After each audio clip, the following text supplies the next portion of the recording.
Hi, I'm David Redbond, a member of the Estuary Church Ministry Group team, and it's my privilege to bring to you the thought for today. Once again, on Thursday evening, people came out of their homes to clap, showing their appreciation for all the frontline workers who continue to help the most needy in our communities. To express our thanks is so important and yet can so easily be forgotten. I'm sure many of you will, when having given a gift to a child, have either said or heard it being said, "What do you say?" And we know it is to encourage that child who's received the gift to respond with the words, "Thank you." In Luke chapter 17, verses 11 to 19, we read the story of how Jesus, when he was asked by 10 men who had leprosy to heal them, responded to their request. The Bible says that Jesus told them to go and show themselves to the priest, and that when they obeyed that word which was given to them, the result was that they were healed. Now, the Bible goes on to then tell us that what is interesting, that out of the 10 that were healed, only one of those came back and thanked Jesus for his healing. The Bible doesn't say at what point the healing took place or how far into the journey the lepers had gone. We can assume that as only one came back, that there was some time that had passed and some distance that had been travelled before these men noticed that they were healed or that their healing occurred. We again have no idea how close the priest was that they had to visit. Had they travelled a short distance or many miles? Had there been only a short time since seeing Jesus or several hours? All of that is a mystery. But what we are indeed told is that only one healed man took the time to travel back however much distance he had covered and however much time had gone by, so that he could find Jesus and express to Jesus his gratitude and his thanks.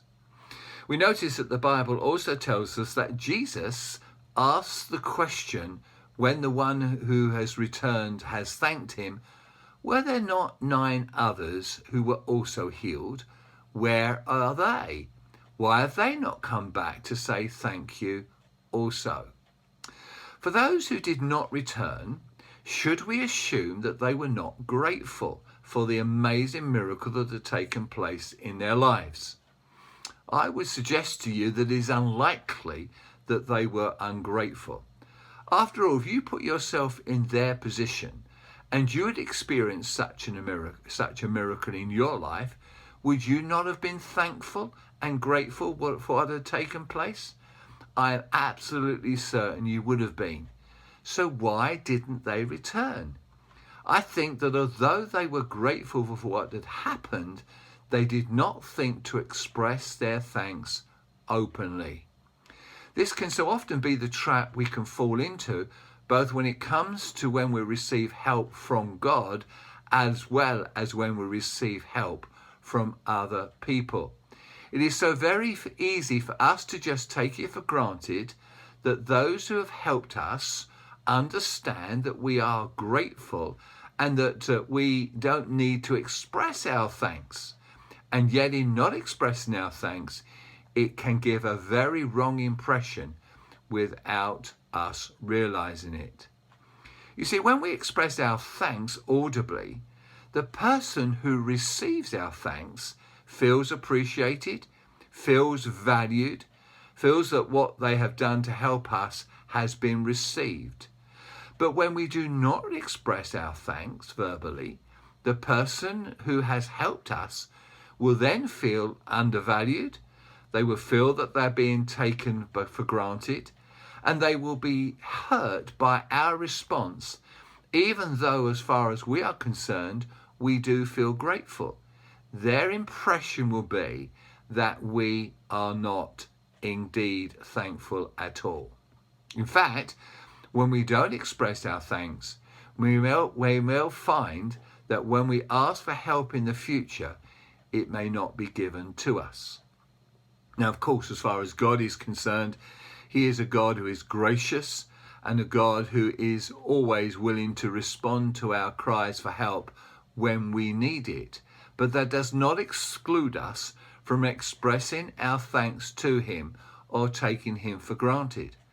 And again, certainly if we have been one of those people who have given help to someone, and that having given that help, we feel that we have not received the thanks that we are due, then we also should show our grace and recognize that when asked to help again, we should respond, even if we feel that we've not been treated fairly in the past. In Psalm 118, verse 1, we read these words: "Give thanks to the Lord, for he is good. His love endures forever." The following verses then include these lines: "Let Israel say. Let the house of Aaron say. Let those who fear the Lord say." Notice that these verses specifically use the word say, emphasizing that we are to speak out our thanks and appreciation for what God has done. To say thank you is so important, and it brings us to that place where we are verbalizing just what we are feeling inside. You see, to say thank you highlights the following points. 1, it discloses what we are feeling. 2, it is our duty to express our thanks. 3, it is a disappointment to others when our thanks are not expressed. And 4, it can determine what the response to our request for help will be when it comes to the future. So, the thought for the day is this: what do you say? Ensure that you say thank you, both to God, who steps in and helps you when you ask him to, when he answers prayer, when he comes alongside you to be there for you and to aid you in your difficulty. But also remember to say thank you to others who come alongside and help and serve and care for you, particularly those who are close to you, those who are part of your family. I'm very much aware that it would be so easy for me to take the help that my wife Maureen gives to me for granted, and to assume that it is something that she does out of love for me, and therefore there's no need for me to express thanks to her. But I am equally aware that if I don't do that, she could so easily feel taken for granted and feel that I am ungrateful for what she has done. And so you and I together need to ensure that we prioritize that word and we say thank you when it needs to be said. May God bless you.